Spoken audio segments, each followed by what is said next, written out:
To make one thing very, very, very clear. We are going to do everything in our power to make sure Kamala Harris doesn't win. Vote for, if you want Donald Trump to win, say that. Bitch, I will vote for Satan if I have to. Remember, no one's free until we're all free. And we can't protect ourselves if we can't protect each other. This is the time for all the minorities, all the movements, all the working class to come together and really build power and really fight against the fascism that's been here, but finally popping its head out and being loud and proud about it. And unless we do something, really come together, it's gonna get real bad. Save your own country first. What country? You think America is a country? That's scary. This, what you're living in, is a business. A business that profits off of poor people, sick people, corruption. Kamala Harris would know about that. Maybe you should ask her. But the reason this quote-unquote country is in the place as it is now is because of people like you. If Palestine's not free, nobody's free. Black people also wear a uniform and get on a plane and come to our countries and kill us. You vote the same fucking melanated fucking people to government that sign papers to kill us. I don't want to hear it anymore. I don't want to hear it. You are our colonizers. I do not want to fucking hear it. I want Kamala Harris to go to bed every single night, petrified. I want her to be shaking in her boots every single night she goes to bed. I want her to be experiencing maximum anguish, maximum discomfort. I want her to be so fearful that she potentially might not be elected into office. But you support genocide. You support genocide. Genocide does not upset you. You do not have a fucking soul. And so the genocide is still happening. Trump won. It got worse. Now what? She has one goal, and it's to get into office. You told her in no uncertain terms that she doesn't have to work for it. So she took you at your word. She's not working for it. She's letting her frustration get the best of her. And these are the people that are saying that they go after Trump the same way. And they fully fucking believe that. But if you go to their pages, they're actually saying to vote for Trump. That they'd rather have Trump than Kamala Harris. So why are y'all trying to rewrite history? Stop it. So I'm finding out that a lot of Muslims voted for Donald Trump. Like, are you serious? Oof. Like, you guys are forgetting that you guys are on the travel ban. Like, you guys are playing pick me, pick me, pick me. You guys are on a travel ban. Like, your country cannot come in. Like, are you serious? Oof. You all tell me if you remember the following. Vote for Jill, vote for Donald Trump. But do not give a vote to Kamala Harris and expect to be welcomed by my community. So that was a member of the Muslim American community there in Dearborn, Michigan, who told us if we voted for Kamala Harris, that we were not welcome in their community. And that was because of stances over Gaza. I came home the day I met Trump, and I gave my son a MAGA hat, and I said, I guess we're there. And he said, ew. His first words to me were, ew. I said, but Baba, he said he's going to stop the war. And he said, okay, that's it. Give me that hat. We're voting for Trump.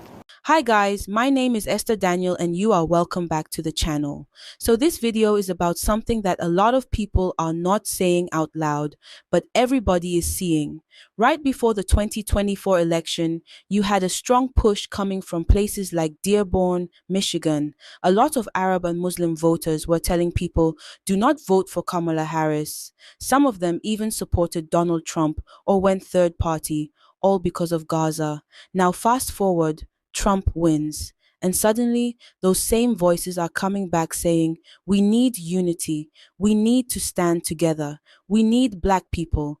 And a lot of Black Americans are looking at that like, wait, now? Because the question people are asking is simple. Where was this unity before the election? Let's get into it, guys. Because Arab Americans and Muslim Americans voted for Donald Trump or stayed out of the election by voting for Jill Stein, and in general because other races voted so much less for Kamala Harris than black women and black men, who were at above 90% and above 80% respectively, I have seen so many people in the comments of so many videos saying, good luck, fight for Palestine on your own, I'm going to Starbucks, I'm done fighting for this movement, and win it without us. Don't ask black men and women to get involved in this anymore. It's your problem. You didn't stand up for us. We're not going to stand up for you. To be clear, I think this is going to be the biggest loss to the pro-Palestinian movement after the fact that y'all just elected Donald Trump, a man who says that he will happily let Israel completely roll over Gaza, that he wants to use, property in Gaza for a beach resort, etc., etc. Netanyahu isn't even trying to hide the fact that now he can do whatever he wants. He's not even willing to negotiate a ceasefire. And we're... So when I say that the pro-Palestine movement just lost, I cannot actually tell you by how much. Because I don't think there's going to be a strong pro-Palestine movement in the US anymore, or even globally, because black men and women have always been at the forefront of that, and they are very rightfully saying, I quit, this is your problem now. Follow me if you're a superhero for more analysis about what's going on in the world right now. Weirdly, my videos are getting locked, so if you see this, please check out the last video that I did. Arab Americans for Trump just announced that they will be changing their name to Arab Americans for Peace after Donald Trump proposed taking over Gaza and redeveloping it to turn it into the Riviera of the Middle East. So here's what the group's leader said as to why they are dropping the For Trump from their name and changing it to For Peace. Quote, the talk about what the president wants to do with Gaza, obviously, we're completely opposed to the idea of the transfer of Palestinians from anywhere in historic Palestine. And so we did not want to be behind the curve in terms of pushing for peace, because that has been our objective from the very beginning. Yet, if that was your objective from the beginning, then why were you supporting a guy who wanted to enact a Muslim ban and who was so transparently obvious, inciting completely against the Palestinian people? Like, whether or not you supported Kamala Harris was one thing, but there is no denying that she was more benevolent to the Palestinian people than Donald Trump. It's unfortunate that it took Donald Trump saying he wants to level Gaza for this group to realize that supporting Donald Trump may not have been in the best interests of the Palestinian people. Right quick, you all tell me if you remember the following. Vote for Jill, vote for Donald Trump. But do not give a vote to Kamala Harris and expect to be welcomed by my community. So that was a member of the Muslim American community there in Dearborn, Michigan, who told us if we voted for Kamala Harris, that we were not welcome in their community. And that was because of stances over Gaza, right? Well, yeah, this is going to be kind of awkward. Hold on. The U.S. will take over the Gaza Strip, and we will do a job with it, too. We'll own it and be responsible. Hold on. He's not finished. People of the area do a real job, do something different. Just can't go back. If you go back, it's going to end up the same way it has for 100 years. So this your man's, right? Bishop Mann's here talking about turning a demolition site into the Riviera of the Mideast. And those of us who stood with you, you told us we wouldn't welcome in your community if we didn't vote for your mans here, or Jill Stein, right? Question, where's Jill Stein now? Well, she doesn't seem to be answering the phone right now. And while I will never be okay with the carpet bombing of children, I will say this. If you all need any help in the community you told us we wasn't welcome to, since Jill Stein isn't answering, remember, you can always call Ghostbusters. Hey, I'm a Palestine supporter, and there were a few very important things I'd like to discuss. I've been hearing horror stories about how some, not all, some Palestine supporters are treating members of the black community. They're basically making fun of them, talking crap about them, and then, get this, after all that, having the audacity to ask them to speak up for Palestine. That is shameful. It is absolutely disgusting. And mind you, these people that are doing all this racist nonsense are literally like, they would never show up for black people. And they're asking black people to show up for Palestine. Like, are you stupid? Is there a screw loose up here? Like, Remember, no one's free until we're all free. And we can't protect ourselves if we can't protect each other. This is the time for all the minorities, all the movements, all the work. But didn't you... We are going to do everything in our power to make sure Kamala Harris doesn't win. Vote for, if you want to vote Donald Trump. No, I don't know if black people holistically have told you. We done with that holding hands and being side by side and going against the grain. That's over. And a lot of y'all thought it was a joke. A lot of y'all thought it was a game after the election. Everybody from that movement was like, oh, that's just black people online. That don't represent the whole black community. You sure about that now? Because they saying it in real life too. Real bad. Again, you want any type of black solidarity, any type of black anything, you need to clock that anti-blackness. We've been telling y'all this for 6-7 months, and you guys still continue to not listen. You called a black woman outside of her name, and then you try to justify it by saying she's a war criminal when she ain't. She was just the vice president of the United States of America. You're a misogyny, and you're anti-blackness is why you didn't vote for her. You sat here and said out your mouth, I'd rather vote for Satan himself than vote for Kamala Harris. Well, Satan is in the office now. He's in the White House now. Now what? Now what? You sitting here talking about in order for, if you really want to be a revolutionary, you telling black people, you as an Arab man is telling black people, if you want to be a true revolutionary, you can't sit here and play the two-party system. You don't even go to Trump rallies and disturb their peace. Hell, matter of fact, most of your people don't even attend Trump rallies and protest them. How you gonna sit here and tell black people how to be revolutionaries? Y'all on y'all own. Dead ass. gentle reminder. If you are a Palestine supporter, you don't support the black community, or you're racist towards black people, or you talk crap about black people, Palestinians don't want you. The liberation of Palestine is not just about Palestine, it's about liberation for all people.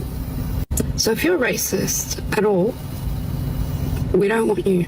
I will acknowledge that Arabs can be very racist towards black people. I'm Arab myself. It's a known fact, and it's very embarrassing.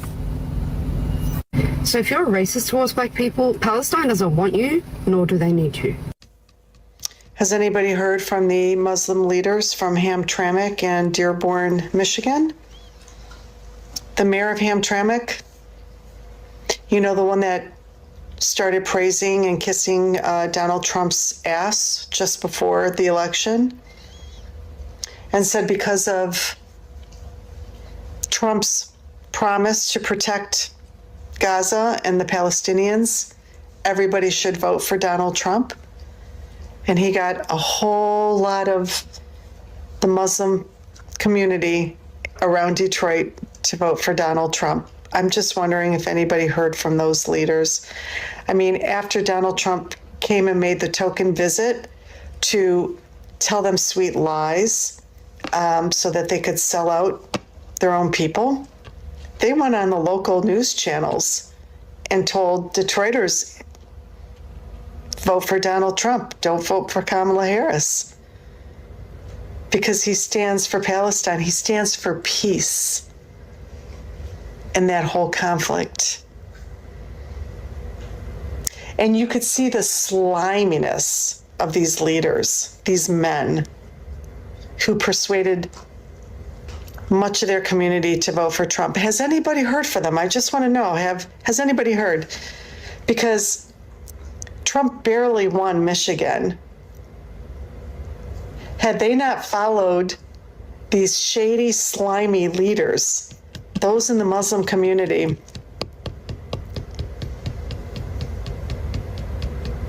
maybe Kamala Harris would have at least won Michigan. But I just want to know, where are they? They're not on our news stations tonight talking about Donald Trump's press conference to take over Gaza. They're not on the news channels here in Detroit. They were all over the place, just like that.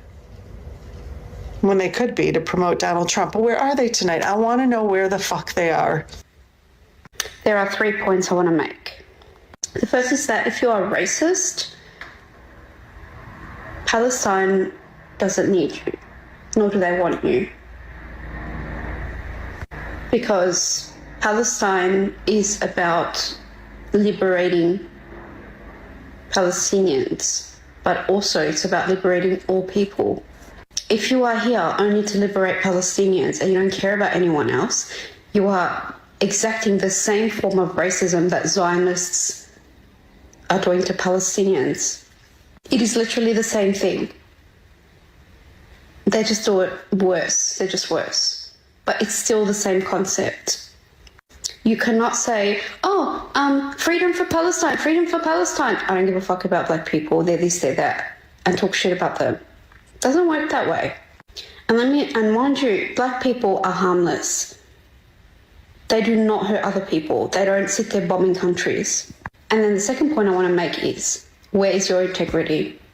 To go talk crap about black people and then ask them to speak up for Palestine, and then on top of that, shame them if they don't speak up for Palestine, like.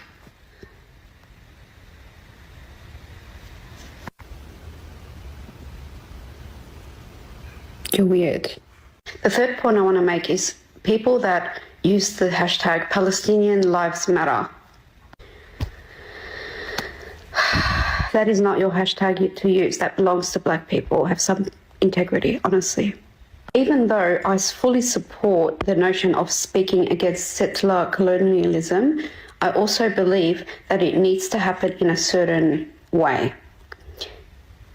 The path towards ending settler colonialism has to be clean and pure. It cannot be tainted with aspects of settler colonialism.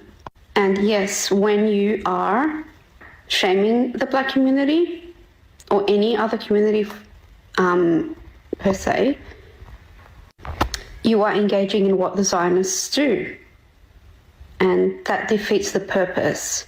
And again, it brings me back to the point of you should not be here just to save Palestine or just to save the Arabs and then not give a crap about anybody else. Because we're all equal, we all matter, okay? I'm Arab doesn't mean I'm only going to care about Arabs. I care about everybody.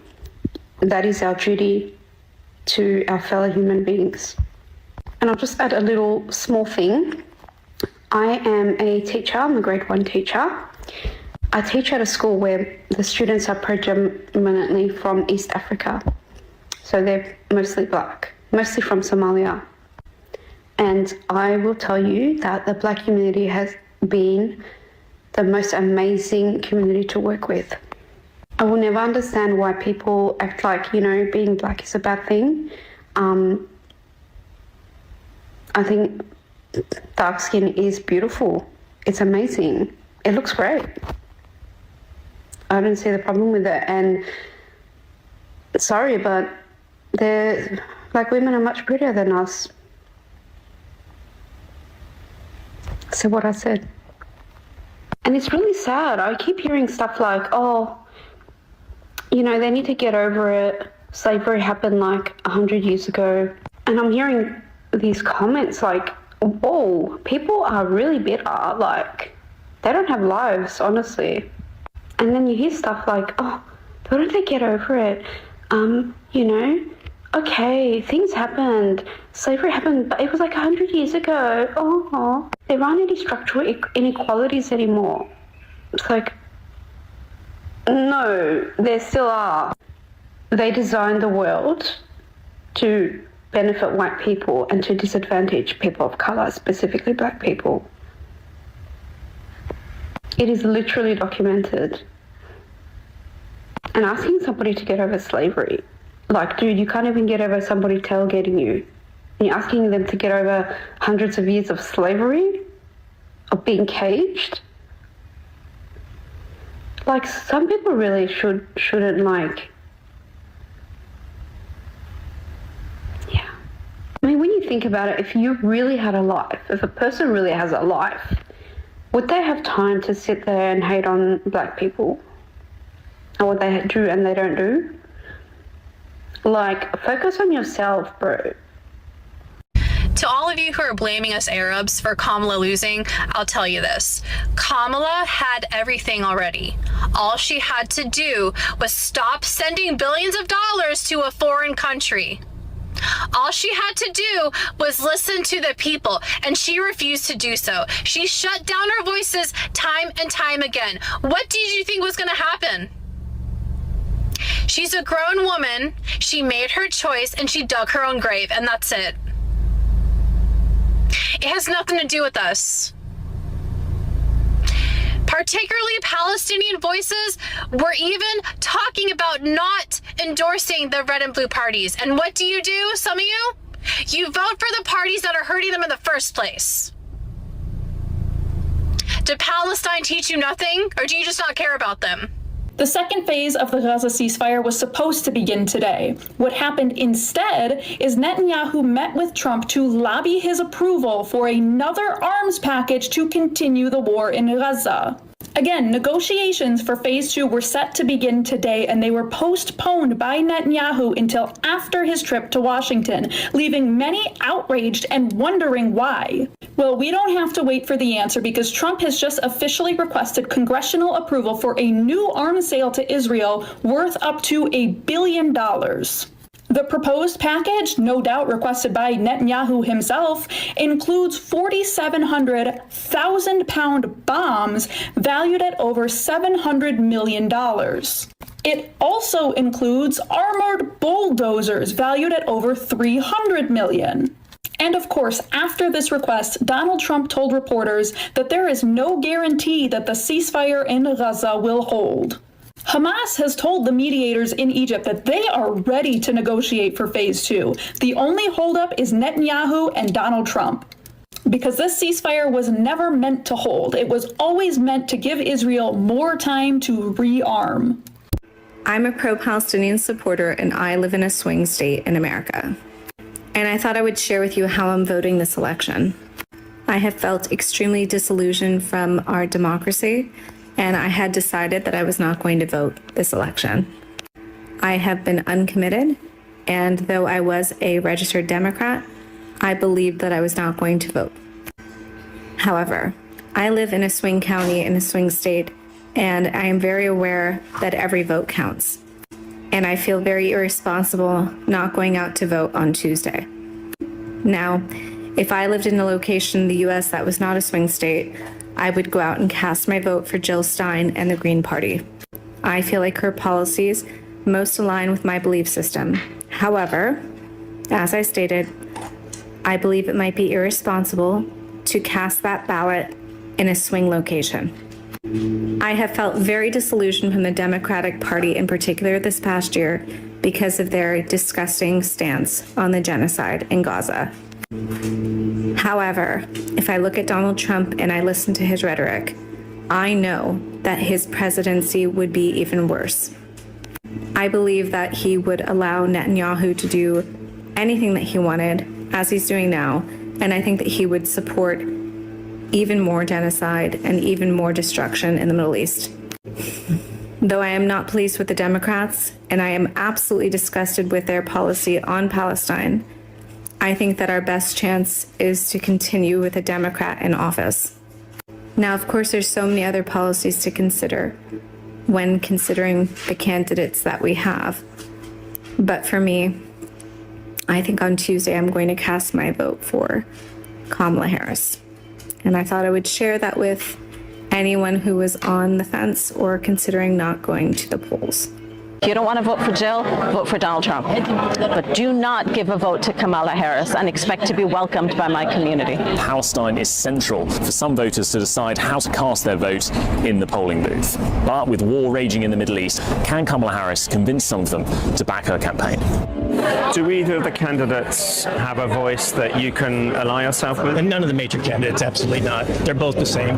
She says words such as self-determination and too many Palestinian lives have been lost, as if there is a number that's acceptable. And I don't understand how my people's lives are lost, as if they can't be found, instead of them being deliberately targeted by the very weapons that she continues to fund and to send. There isn't much of a difference between him and Kamala Harris. But I do know one thing. If Donald Trump was president while the genocide was going on, you'd have a lot more Democrats with the backbone willing to call Donald Trump a war criminal for allowing it to happen. There's an argument to say that if the Arab American, Muslim American voter base in Michigan doesn't turn out for Harris, that could create a path to a Trump presidency. How does that make you feel? You know, it doesn't make me feel any way. I think that the Democratic Party should be punished for supporting this genocide. And I know that a lot of people will vote for Trump because they want to punish the Democratic Party because, you know, especially in Dearborn voted Democrat the last election, and it's been a disappointment to the people. The Democrats did nothing but let down the Arab American and Muslim American population. They did not listen. They are not listening to what we want, what we're saying. We've been, you know, protesting the streets all over the United States, and Kamala Harris removed a Muslim from, you know, her rally, and I just think that, you know, she should be punished. The Democratic Party. Hello everyone, I'm Nobu and welcome back to the channel. A major debate is happening online right now over politics, accountability and minority alliances after the 2024 election. Before the election, many Arab and Muslim voters, especially in places like Dearborn, strongly opposed Kamala Harris because of the Biden administration support for Israel during the Gaza war. Some voters supported the third party, refusing to vote for Harris or even backed Donald Trump despite his past policy involving Muslim travel bans and anti-immigration rhetoric.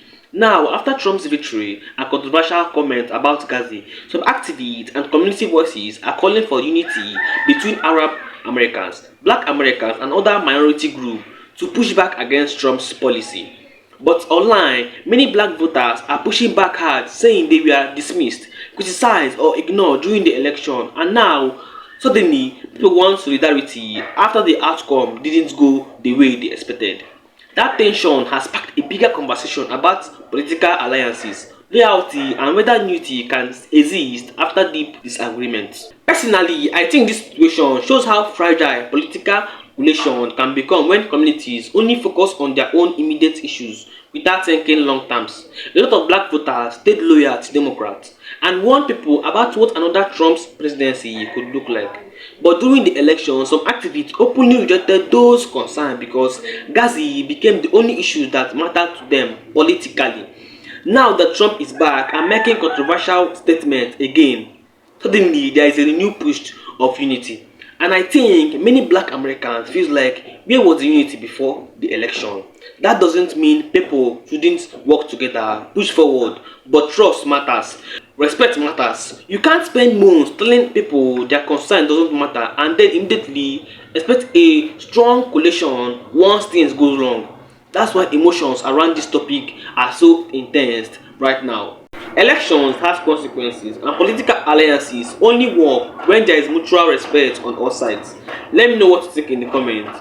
Should these communities rebuild political unity or has too much damage already been done? And don't forget to like, share and subscribe to the channel, and I will see you in the next video. Thank you.